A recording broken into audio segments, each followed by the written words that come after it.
Hopefully, I won't be doing many more of these because the car seems to be working as expected, as intended. Yeah, I must have jinxed it. But what's going on, everyone? My name is Sherwin, and we are in the Plaid Studios today on the way to Tesla Service Center. We're having issues. The gremlins are back. Some of you are calling it gremlins. But yes, it's back, and the issues are pretty similar to the Model X long range that we had previously that Tesla had bought back, and we bought this to replace it. So the issues that we're going to bring it in for are the clicking noise. The clicking noise is back.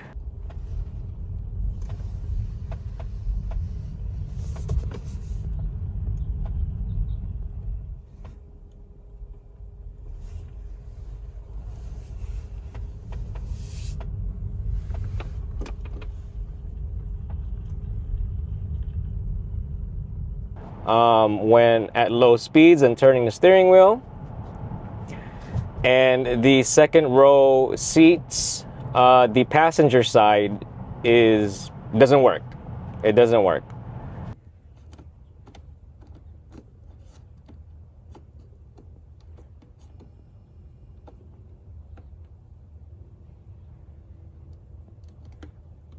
So, and ironically, it's the same side, same seat as our long range when the seats were broken. Same one. Now, the driver's side, the seat behind me on the second row was also acting up, but it's no longer acting up. So I couldn't record anything on it because it's working. And if they can't replicate the issue, then what issue are they gonna pretty much fix? So what I would advise to those who have weird issues, just record it. Always record it. It has date and time stamp. It even has GPS tagging locations, because sometimes the car computer will not log these things, and so they got nothing to refer to. But at least they have something, that they can refer to when you bring it in for service. It just helps them out. Help troubleshoot it. So that's what I've learned to do. But yeah, so issues again.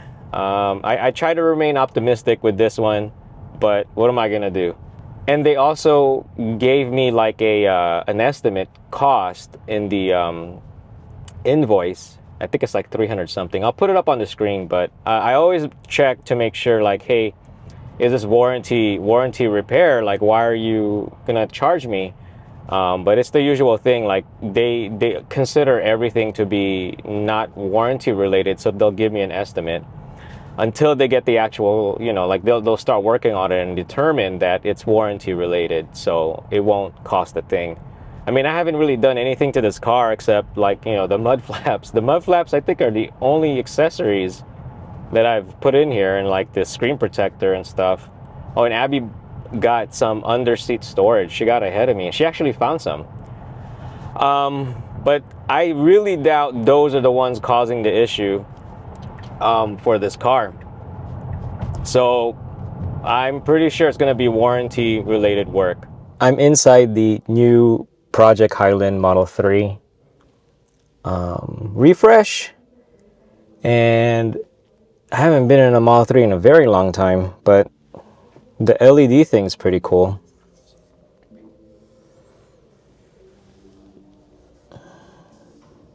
Interesting. Okay, not bad. It's a little weird seeing a screen in the back.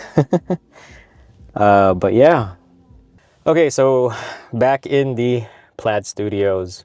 I'm in the second row. I had to inspect just to make sure. So whenever you get your car back from service, just try to do as much inspection as you can, because you don't want them to be damaging it and you don't realize until days later, weeks later, months later, and they're like, we didn't do that. So I don't know why you have to do that, but man, I've heard stories. So But anyway, we'll go over the invoice. The service was at no cost, but yeah, it was a weird experience today, but okay. The other noise and vibration could not replicate it. There was some noise, but it wasn't as apparent as the video recording that I had shared with them. And what I've noticed after today, it seems like no matter how many recordings you have, no matter, you know, how much documentation you do, like if it doesn't happen in front of the technician or whatever, or if they try to do it and they cannot replicate what you've given them, it's like it what can they do? They can't fix it. And then as far as the seat is, they said that they removed the second row floor and third row floor to inspect the seat track, and they didn't find anything, but they did notice that there's some debris and just stuff getting in there. So there's nothing out of the ordinary, but they think it's because it's dirty. So yeah, so if you have kids like me, those dang kids, man. But you know, they said that they'll do it for free this time, but they vacuumed it and they air blew it or whatever. But normally they charge. That was just a weird thing. It's kind of like, well, is there an accessory that I could use to cover that area up? But there isn't, because that area, the seats move forward and backwards, so you can't really cover it. But because you can't cover it, debris can get in there, dirt and stuff can get in there and could get on the track and could cause issue, and later on it may not be covered under warranty. So just be careful with the captain chairs, with the six seat configuration Model X's. Yeah, it's just be careful. Now, while waiting, they did give me a Model Y loaner, but because they couldn't replicate to an extent that would do a full diagnostic, full like repair or whatever. Editor Sherwin here. While I was editing this part of the video, I felt like I was a little bit vague and not provide enough information about the outcome of this service appointment. So I'll try to provide some additional context. But basically, there were two things I brought it in for. Was the clicking noise. Because they could not replicate it, then they didn't do anything. They didn't do anything. And then the seats itself, according to the information I was provided, it is, I guess, within spec. You just have to clean. You have to keep it clean.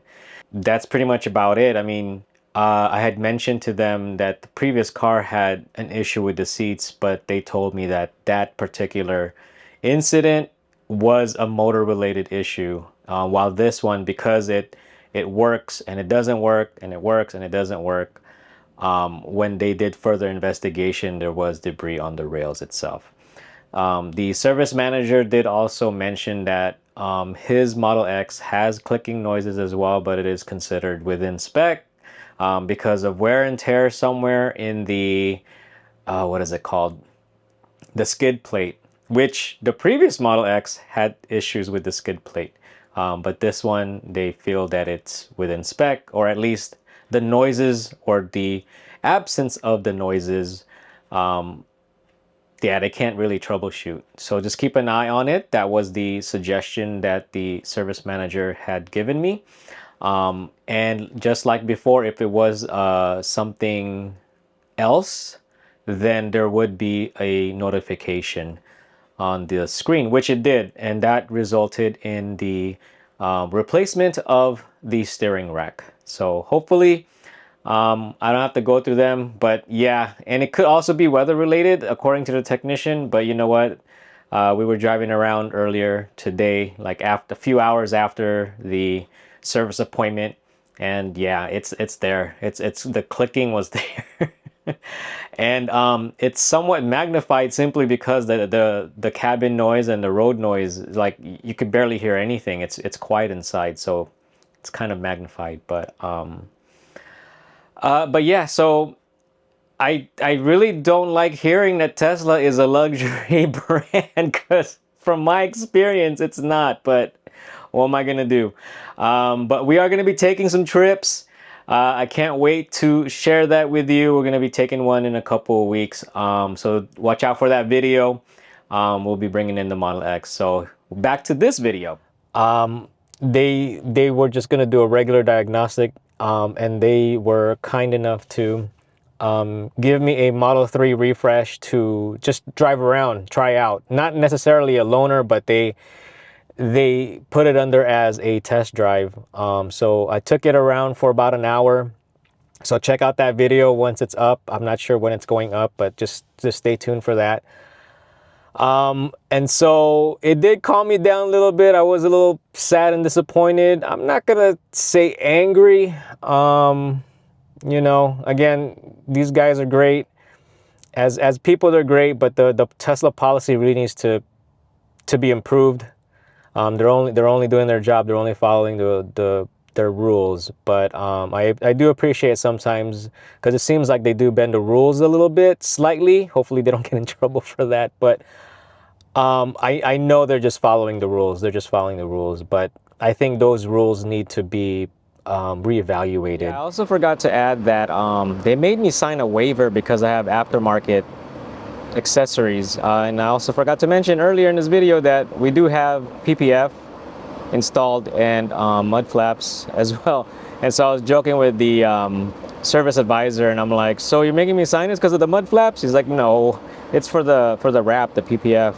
I'm like, I've never had to sign these before. He's like, yeah, they gotten more strict with these. So I guess they're getting more and more modified Teslas coming into service.